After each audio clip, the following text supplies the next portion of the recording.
교회에 장로 고시 면접을 봤어요. 20명 장로를 세우는. 제가 또 면접을 보면서 됐습니다. 면접을 받으면서 어느 한 분을 흘리며 나 같은 자를 장로의 후보로 뽑아주는 그 은혜야. 나는 감당할 수 없어. 내 모든 삶이 예수 그리스도를 위하여 살겠다는 그 다짐에 하나님 말씀으로 젖어 살려고 노력하는 게 아니라 그것이 내 삶 속의 습관이 되었다. 아침에 출근하기 위해서 차를 타면서부터 하나님을 의지하고 집에 삶을 하나님이 복된 삶으로 이끌어가는 사람의 삶의 방법은 우리와 차원이 달라요. 다르다니까요. 여러분 어떻게 살아요? 아침에 일어나면 뭘 먹을까? 어떻게 해야 많은 것을 얻을까? 그래서 성경 마태복음 6장 1절 이후에는 너희가 먹든지 마시든지 어떻게 하라고요? 그것으로 끝나는 게 아니라 그리하면 이 모든 것을 너에게 더하여 주시리라. 우리는 이 말씀만을 알고 있지만 내 삶에 실행시켜 사는 삶이 무능해지기 때문에 그 약속이 부실해지는 거예요. 하나님은 우리의 모든 삶 속에 실망시키지 않으시는 하나님이심을 믿습니까? 이런 하나님을 기대하는 사람들의 삶은 시간이 지나도 세월이 가도 이 믿음의 길을 주의 이름으로 축복합니다. 오늘 갈라디아서에는 처음부터 끝까지 공격하는 대상에 대한 부분은 갈라디아 사람들입니다. 바울이 그런 갈라디아의 지역에 2차 전도여행을 통해서 복음을 단단하게 심었습니다. 복음이 뭘까요? 예수 그리스도만이 우리를 구원할 능력이라고 말하면서 그 주님을 경험할 수 있도록 만들어 줬는데 예루살렘에서 온 거짓 선지자들이 그들의 마음을 변질시켜. 어떻게 변질시켜? 율법을 예수 믿는 증거를. 그 증거는 대단한 거예요. 변질돼 버린 그들에게 바울은 1장부터 5장까지 하나님 복음, 그것은 설명이 아닌 오늘 여러분과 내 마음속에 삐뚤어짐 없이 좀 우리는 잘못됨 없이 예수 그리스도를 위해서만 사는 것이 참된 신앙이며 복음의 핵심이라고 완벽하게 성경을 통해서 우리에게 여러분 주 예수 그리스도를 위하여 다른 복음이 없는 거룩한 성도 될 줄로 믿습니다. 이 부분이 잘못되기 때문에 예수 믿다가도 변질되어서 다른 신앙을 찾아가고 이단을 쫓아가고 거기에서 참 진리를 발견했다고 나에게까지 공격하면서 목사님도 한번 와봐라. 여기가 최고더라고 하면서 저를 향해 공격하는 사람들.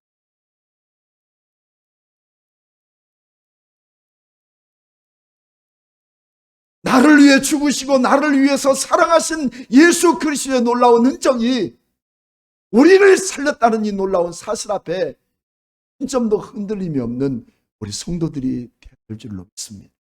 그럴 때 세상의 어떤 것들이 나에게 소망을 주고 희망을 준다 할지라도 그것과는 비교할 수 없는. 그래서 우리의 신앙 고백의 찬양, 주 예수보다도 귀한 것. 귀한 분이라는 것은 당연한 거지만 귀한 것도 없어요. 어떤 것도 우리 예수님과 비교할 수 있는 그런 공간을 메꿀 수 있는 어떤 것도 없다는 것을 오늘 여러분과 저의 삶 속에서 신앙의 고백으로 우리 외칠 줄로 믿습니다.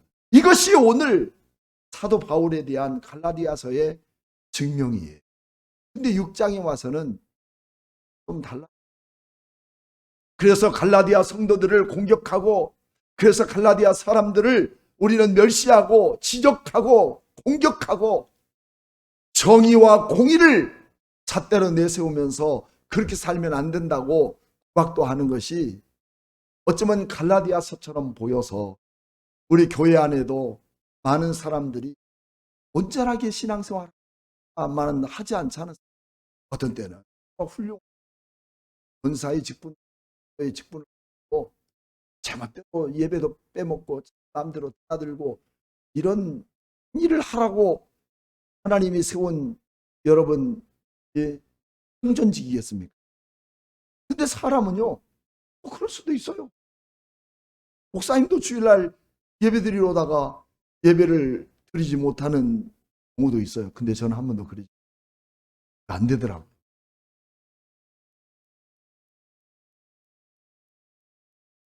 근데 이제 그런 모든 사람들에 대해서 우리는 어떤 관점으로 볼 수 있느냐는 거예요. 좀 다르죠? 그런 사람에 대해서 어떻게 우리는 그리스도인들이 볼 수 있느냐 하는 것이에요. 그래서 1절 한번 읽어봅시다. 1절 같이 큰 소리로 시작. 형제들아, 사람이 만일 무슨 범죄한 일이 드러나거든 신령한 너희는 온유한 심령으로 그러한 자를 바로잡고 너희 자신을 살펴보라. 너도 시험받을까 두려워하라. 여기는 크게 두 가지예요. 하나는 범죄한 자, 또 하나는 신령한 자. 이 둘로 나눠져. 교회 안에는 또한 갈라디아 교회는 이 범죄한 사람들이 많았다는. 오늘 교회 안에도 예수를 믿지만 그들의 삶의 가치관에 따라서 범죄자로 하나님께서 우리에게 그렇게 구별할 수도 있다는 것입니다. 예수 그리스도보다 더 귀하게, 더 바르게, 더 소중하게 여기는 사람들 있어요. 사람들이나 주님을 위해 살지. 우리 같은 사람은 열심히 또 벌고 해야 되잖아요.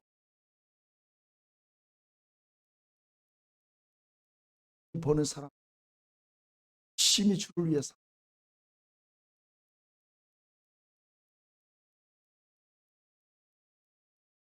생명 걸고 주를 위해 살아가 훌륭한 사람. 그런 사람들이 영을 먹여 한 단체를 먹여 살리고 인류를 먹여 살리는 그러한 정직하고도 힘이 있는 영적, 종교적 CEO들이 많아요. 우리 그런 부러움, 그것이 부러움이 아니라 오늘 우리 성도들에게 하나님이 말 줄로. 그런데 오늘 이처럼 범죄한 사람들이 어떤 사람들인가? 바로 갈라디아 지역에 있는 성도들이랑 변질된 성도들이 범죄했다는 거예요. 그럴 때 우리는 많은 사람들이 어떻게 하고 있냐? 지적하고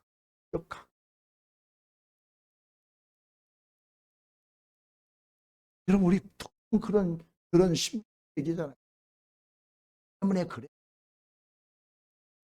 죄가 식구람이면 그 결과도 식구람으로 보는 은혜가 어쩌면 우리는 정의라고 생각해요. 근데 바울은 갈라디아 교회의 처음부터 이제 마지막 결론을 내서 교회 안에는 그래서는 안 돼.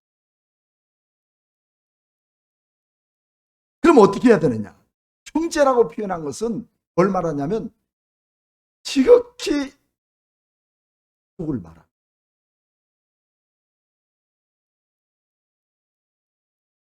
우리가 흔히들 서로 얘기하면서 옛날에는 이웃 사촌, 아버지 형제들도 다 아버지가 낳은 형제들이 다 형제처럼 나가고 또 같이 즐거움도 함께.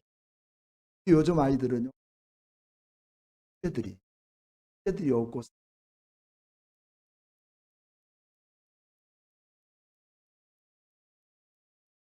세상이. 그래서 우리 예수 믿고 나이 먹은 분들 변하지 않으면 요즘 말로 꼰대 소리 내야 돼요. 그들을 이해하고,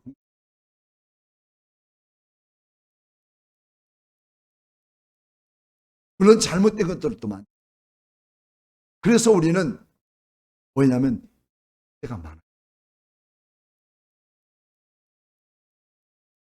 여기서 자녀들 많이 공감할 사람 있지만, 이게 뭐냐면 사도 바울은 그 갈라디아 지역에 온갖 별별 사람들이 어울러진 그들을 향해서 복음을 들은 너희들을 흐름으로 인정하지 않아, 틀림으로 인정하지 않아. 뭘로 보고 있다고?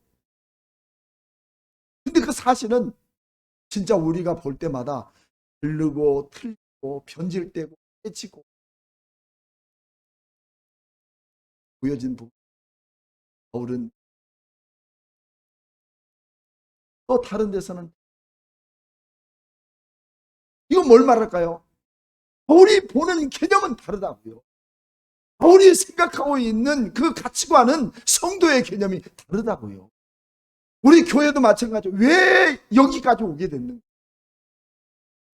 그것은 그리스도 안에 죽어버릴 수밖에 없는 우리를 하나님의 놀라운 아들 예수 그리스도를 십자가에 주면서까지 우리를 사랑하셨고 구원하신 큰 구원의 은혜를 우리는 그리스도의 법이라고 하는데, 그것을 깨버리고 있기 때문에 우리는 진짜 가족이고 형제라는 사실을 잊어서는 안 된다는 것입니다.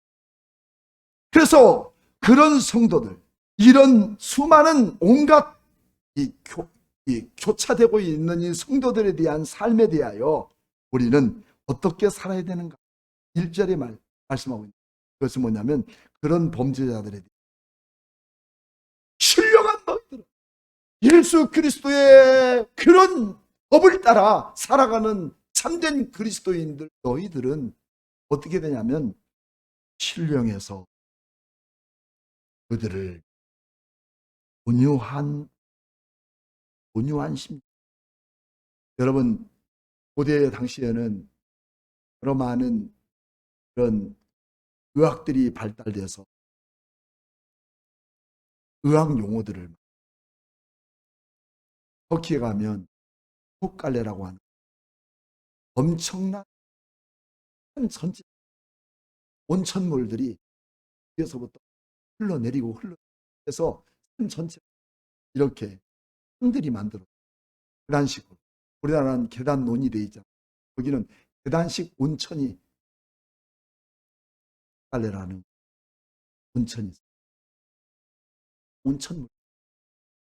그래서 이게 들어갔다 나 거기서 흘러내린 물들이 그 지역을 살리는 거예요. 그래서 거기에는 수많은 나라에서 치료받기 위해 거기에 물을 담고, 그러다가 또 못 고쳐서 무덤이 되고, 동양의 무덤. 의학이 많이 발달. 그래서 성경도 바울 의학 용어를, 그 의학 용어가 온유함. 따라서 합시다. 온유함으로. 이 온유라는 말은 매우 귀한 일입니다. 네, 이것은 여러분 의학 용어. 이 온유는 뭘 말하고 있는 그런 거죠. 온유는 어떤 우리 인생의 희로애락을 다 겪으면서 작아진 삶, 어떤 문제를 이런 홀갑떨. 저도 군대 생활하면서 딱 36개월 군대 생활, 유격 훈련이 1년에 한 번씩 훈련을 갑니다. 계급장도 없고 넘버링 하나 다 훈련을 받는 자 전쟁을 방불케 하는 그런 훈련을 딱 마치고 나오면 여러분 부끄러운 것도 두려울 것도 겁날 것도 아무것도 없어요. 진짜 무서운 게 없어요. 일주일 만에 사람을 그렇게 바꾸나 버린다. 근데 무엇이 그렇게 생각을 바꾸냐면요, 그 일주일 동안에 진짜 사람답지 않게 계급장 없어요. 그냥 람바링 하나 몇 번 올빼미 좋을 게 없어요. 여러분 그런 사람에게 또한 어려움이 어려움으로 보이겠어요? 오늘 우리 또한 어려움을 겪는 진주가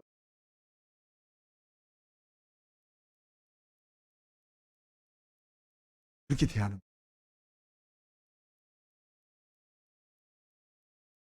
거예요. 그런 것을 경험하지 못해서 저 사람 왜 그래? 미쳤나 봐. 오늘날 정치인들도 그렇지.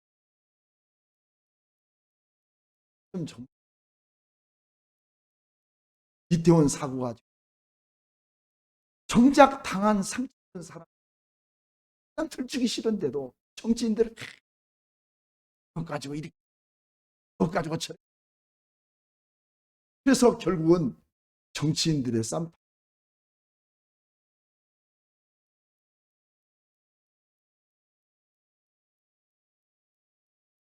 근데 온유는 그거 아니에요. 서로를 공감하고 서로를 이해하고 서로를 인정해 줄 수 있는 이런 자리에 이르기까지는 성숙되지 않는 사람에 대하여서는 우리가 말할 수 없는. 그래서 온유라는 말은 해열제 또 내지는 진정제를 의미하고 있어요. 열이 오르고 여러분 자녀들이 또 열이 올라서 40도 41도 올라가면 누가 잠을 잘 수 있나? 거기에 필요하고 적절한 여러분 영약은 뭐예요?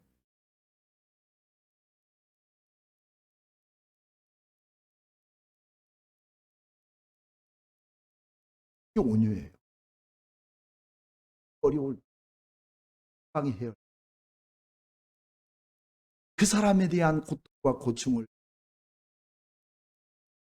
또 진정시켜 해열제는 온유라고. 오늘 우리 그리스도인들이 상처 있고 죄를 지은 범죄한 사람에 대하여 대할 때 우리는 온유한 마음으로 너희가 온유한 심령으로 그들을 대하는 것이 우리에게 적법한 것이라고 바울은 말합니다. 그리고 그 뒤에 보게 되면 뭐라고 되어 있냐면 바로잡고 이 바로잡고도 뭐냐면 의학용어예요. 팔이 부러지고 팔이 부러진 사람에 대하여 거기에는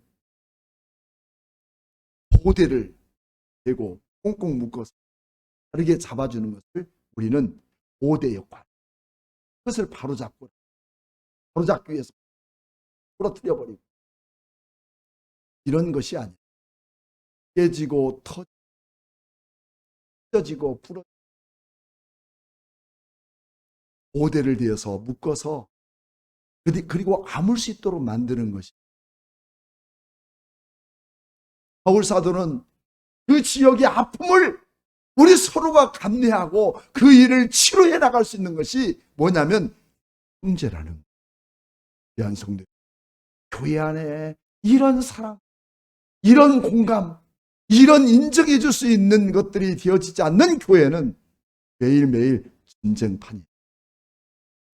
그러나 그 뒤에 보게 되면 바로잡고 너를 살펴보아 너로 시험받지 않을까. 그건 뭐냐면 그런 것을 보면서 나도 내 삶을 또 이런 일 나를 바로잡아서 시험들. 다시 말하면 내 신앙의 한번 각오와 결심으로 설 우리 주님께서 우리에게 공부하고 있습니다.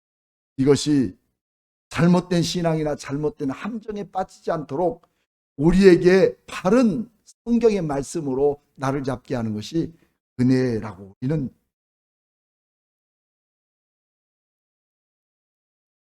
2절 말씀 보면 너희가 짐을 서로 지라 그리하여 무슨 법을? 그리스도의 법을 성취. 그리스도의 법은 뭘까요? 그 법은 율법을 지켜 그런 것들이 아닙니다.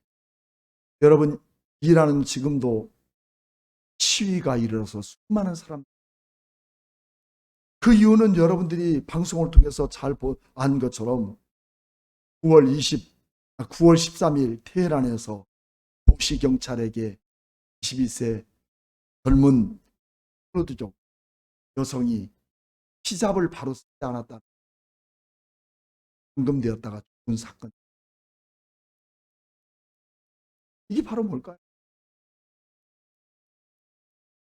사람은 모두가 잘못될 수 있다는 그런 당위성에서 무너져버리고 빠르게 잡으려고 빠르게 하려고 하는 율법적인 잣대가 그들에게 선행될 때 우리는 공산당도 마찬가지 자유에서 선한 삶을 없는 거예요.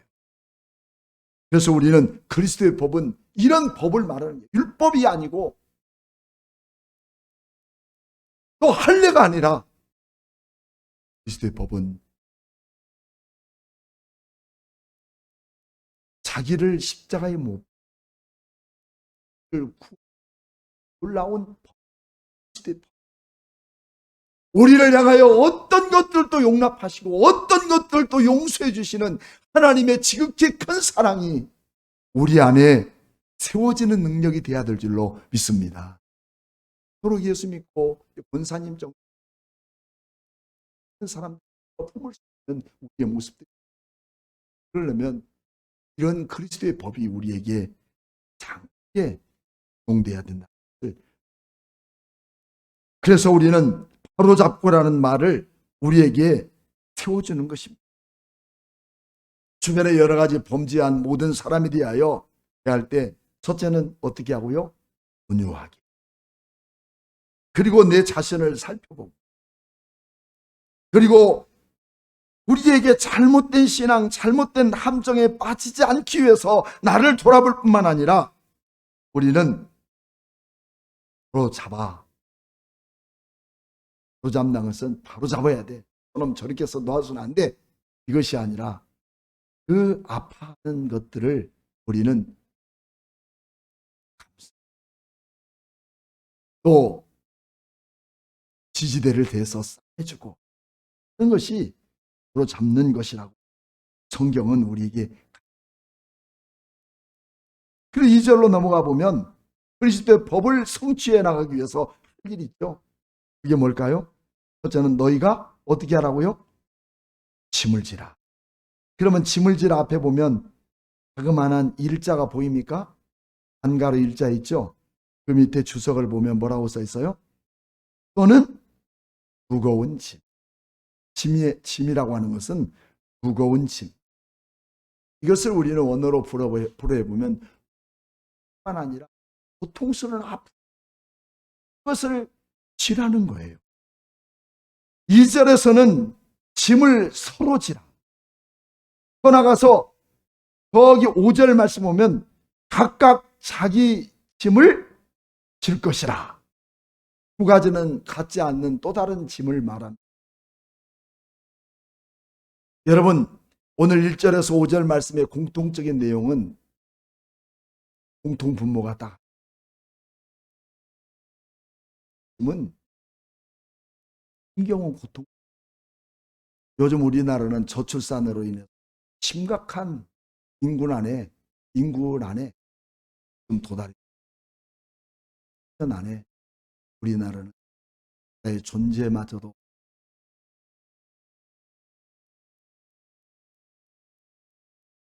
그래서 우리나라도 저출산을 위해서 0세부터 12개월까지 월 부모들에게 70만 원의 양육비를 줍니다. 또 13개월부터 24개월까지 만 원의 보조금을 줍니다. 그러면서까지도 자녀를 낳으라고. 저도 이렇게 수영하면서 그 젊은 친구들 결혼을 하되 왜 안 낳냐?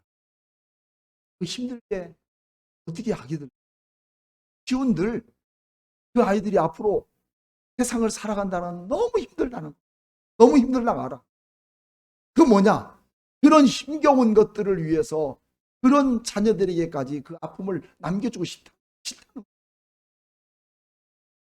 거 아닙니까? 우리는 뿐만 아니라 모든 사람에게 힘겨운 일들, 어려운 고통들 이제 안고 살아야 할 이때가 되고 말. 그게 뭐냐면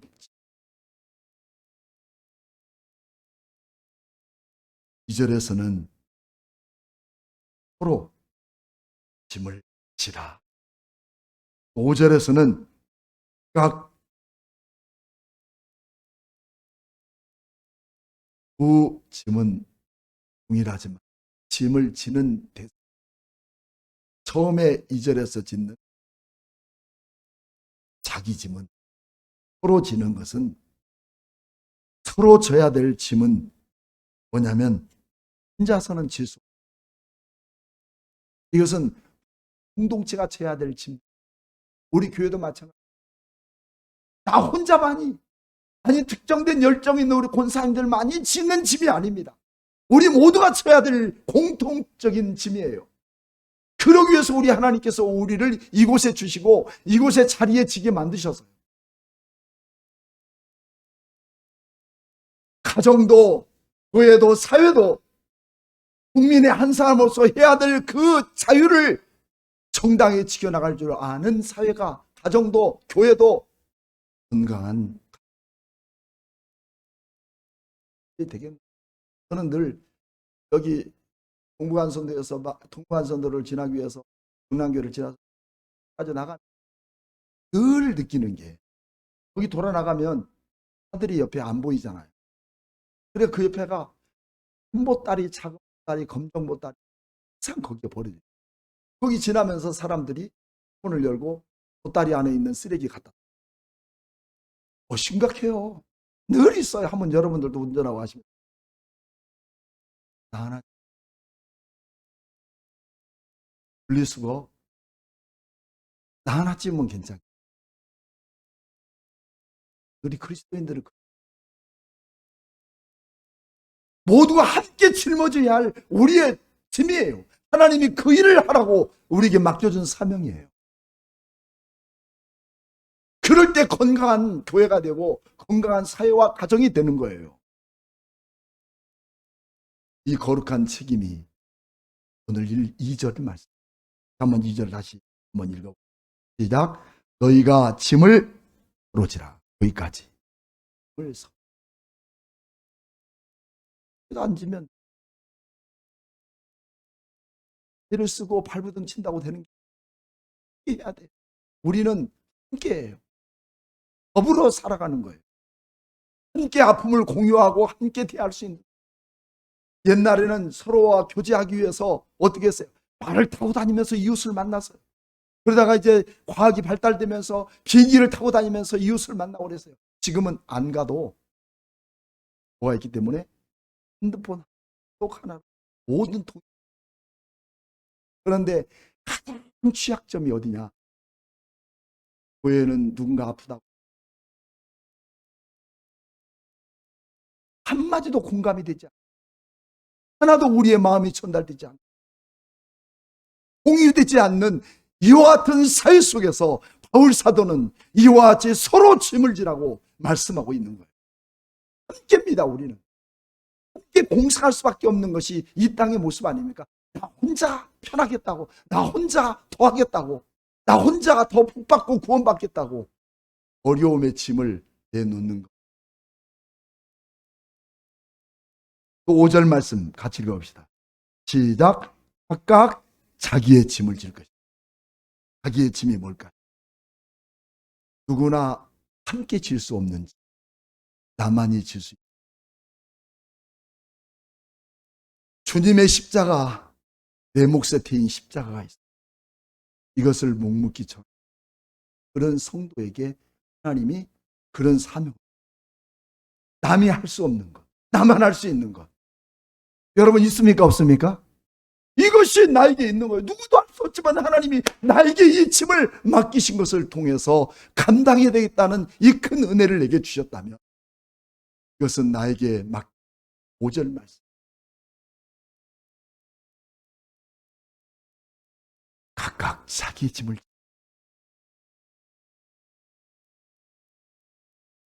누구에게나 대가 없는 자유는 없어요. 누구에게나 짐 없는 자유는 없어요. 지어야 할 짐, 또 내가 혼자 지어야 할 짐, 묵묵히 감당할 때 이것이 바로 책임 있는 성도예요. 예수 믿나 보는 것이 아니라 예수 믿는 일에도 우리는 세련된 그리스도의 책임, 그리스도의 복음 앞에, 그리스도의 법 앞에 서나갈 수 있는 그런 아름다우고 멋진 주님의 이름으로 축복합니다. 하나님 감사합니다. 주님의 크신 사랑과 은혜로 저희들을 붙드시고 이끌어주신 주님, 늘 우리의 삶에는 버거운 일도 많고 공감할 수 없는 일도 많고 이해할 수 없는 일들도 많아도 하나님, 내가 서 있는 자리에 그들을 이해하고 공감하고 인정하고 끌어안을 수 있는 거룩한 마음들이 우리에게 주어져서 무겁고 힘든 것 내려놓고 싶은 사람 모두가 다입니다. 그를 함께 짊어지고 나갈 수 있는 거룩한 마음이 주님께서 우리에게 준 짐이라고 여겨 잘 감당해 나가고 보이지 않는 곳에서 더욱 그러할 수 있게 하셔서 하나님의 신령한 은혜로 이 세상 살게 하시며 우리 주님이 인정하시고 오시는 거룩한 축복의 삶을 노력하게 하여 주옵소서. 살아계신 예수님의 이름으로 기도하옵나이다.